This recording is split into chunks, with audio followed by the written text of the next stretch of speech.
What's up with it? This Big Bro Grizz. You watching Player Talk. My bad for the hiatus. Life's been happening. I'm gonna say it like that. Uh, Today, I just thought about this while I was driving. That's why I'm doing it while I'm driving, because I want to keep this shit raw and authentic. So I'm doing it at the spur of the moment. Uh, it's a lot of different personalities and types of people and women and men and stuff in the world.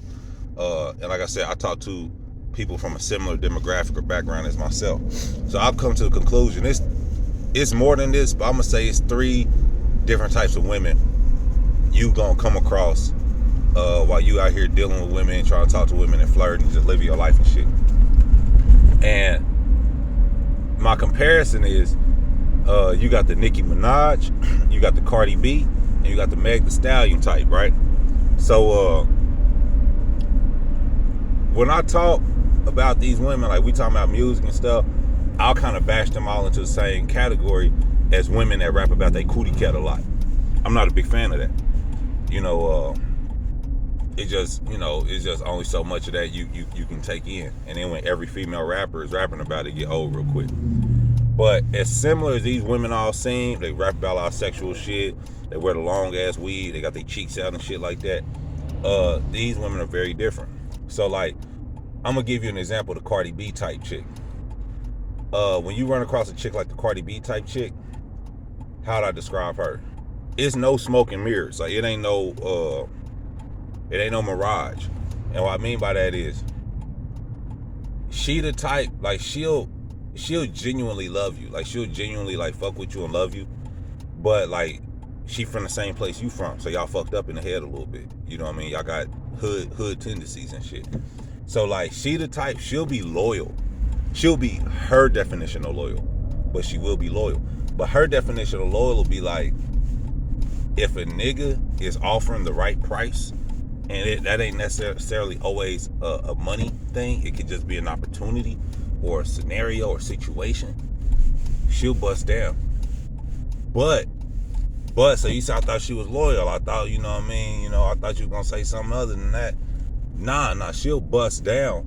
But she ain't gonna love the nigga though. And what I mean for real is like let's say the nigga be like, maybe he a big trick. Like, I'll offer you 10 bands. Maybe the nigga be like, I'll offer you 10 bands for the cootie cat, right? Well, she gonna take that 10 bands, and I bet you anything, she gonna ice you out. She gonna get you that she gonna get you some Balenciaga type shit. She gonna get you some J's. She gonna get you that 10-hour block in the studio you needed to finish your mixtape. You know what I'm saying? That's always good. What else she gonna do? She's gonna take care of you. She's gonna make sure your shit right, get your windows tinted, get you a fresh outfit for the music video. You know what I'm saying? So like, if you find out about the shit, you gonna be like, damn, you bust down for that nigga. You bust down for that nigga. You bust down for that nigga so I could come up in the game. You did that for me. I don't know how to feel about that. That's where you're gonna be at with like the Cardi B type chick. But in hindsight, or the other end of this is this: if you cheat on her, or you hurt her, or you like try to go hard on her, she gonna fuck your op. Period. She going straight to the op. She want the worst op too. She want the nigga that killed your uncle at the funeral. That they rolled through shooting at the funeral and hit your little brother, and she gonna go fuck that nigga and cause a war because you broke her heart, even though she fucked this nigga so you can come up in the game. Like, you know what I'm saying? So like, it's toxic. Let's just put it like that. So the next kind of chick is kind of like the Nicki Minaj chick. The Nicki Minaj chick is real dangerous. The reason why the Nicki Minaj chick is dangerous is because she ain't as bad as everybody thinks she is. That's why she's so dangerous. So what happens with a chick like that is, you'll put in way more effort than you should, and she know it. But she can't help but to enjoy this effort that she know she might not get from other places. Because Nikki was on the Kevin Samuels show like a couple weeks ago, and I didn't even watch. I'm gonna watch it, but I ain't watched it yet. But one of the main highlights that they mentioned in the little clip I saw was, Kevin Samuels like, rate yourself from 1 to 10, and you can't use 7, and Nikki called herself an 8. She called herself an 8. Which you know what? I'm not gonna agree or disagree with, because that's not what I'm here for today. But I like the fact that she approached the question from that perspective instead. I'm a 12. I'm a 20. I'm 100 out of it. You know, I like the fact that she gave like a answer that you can have a conversation about, instead of just saying I'm a 10, flawless baby, and now there's nothing else to talk about except, like, are you saying that because you really think that, or are you just saying that doing what all these other women do, but they just say they're 10 no matter what. So with the Nikki thing, like, everybody's gonna worship her. You gonna kind of worship her a little bit, but then once you get her, you gonna realize she wasn't worth worshiping. And now this is y'all dynamic. Y'all dynamic is, nah, nigga, you worship me. It ain't the other way around. It ain't a mutual thing. You worship me, nigga, and I receive it. So that's gonna be very, very dangerous, because then what'll happen is this: when y'all move on, because you get tired of worshiping her,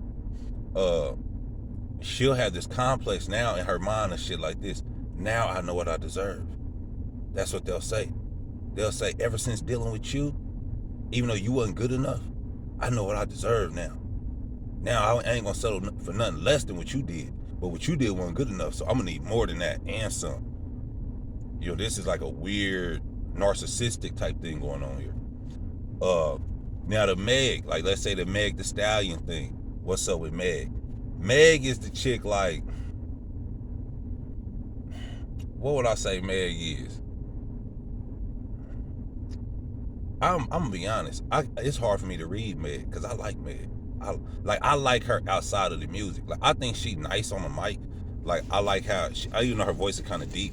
I like her voice and her tone. I like her rhyme pattern, her cadence and shit like that. And, like, you know, I'm holding this Glock in my Birkin. That shit was hard just the way she said, I'm holding this Glock in my Birkin. That shit was hard the way she said it. But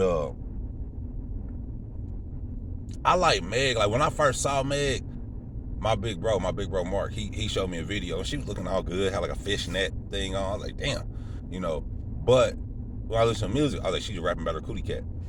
But I seen, you know, they do this live thing. They be like in a library or something. They had like a little band behind them. They do like a live performance of their verse. I saw her on that, and I was like, you know what? She looked cool than a motherfucker, boy. And I don't mean cool like she was looking good. She was looking good, but I was like, cool, like she looked like she cool to kick it with. Like, she looked like, you know what I mean? You could, you know, you gonna roll a blunt. She gonna, this ain't it. She gonna fix your blunt. You know what I'm saying? And she gonna tell you some funny jokes, because I don't be thinking most women is funny in the first place, but she got some funny jokes. You know, she look like she gonna be fun to be around and shit. You know what I mean? So with the chick like her, what I would probably say be the biggest thing is, like, you gonna enjoy being around her too much. You get what I'm saying? Because she's the type, and let's take her literally. Like, she's a tall woman, she thick. Like I said, she do kind of got that deep voice. She is kind of aggressive, like she'll box you and shit like that. You know what I mean? She took a bullet already. We already know she can, you know, she can take a shot. So the thing is, she need a nigga that can kind of ignore all that funny, cool shit and still keep her in her place. But it's gonna be hard because she's so fucking cool. You know what I'm saying? Like, how you gonna, that's tough. So that's gonna be your dilemma with her. So I would say 3 type of chicks kind of out here in the hood, like in our areas, in our surrounding. You got the Cardi B's, you got the Nickies, you got the Megs. The Cardi B's will be their definition of loyal, but if you hurt them, they're gonna punish you and do real scandalous shit to get at you, and they're gonna enjoy every minute of it, and they're gonna enjoy every time that you seem like you in pain or you hurt by it. Then you got the Nicki Minaj chicks, and this is very, very common too. Women that get more praise than they probably should, so it gives them a false sense of value, and then as they move around here, they have false sense of expectations from dudes.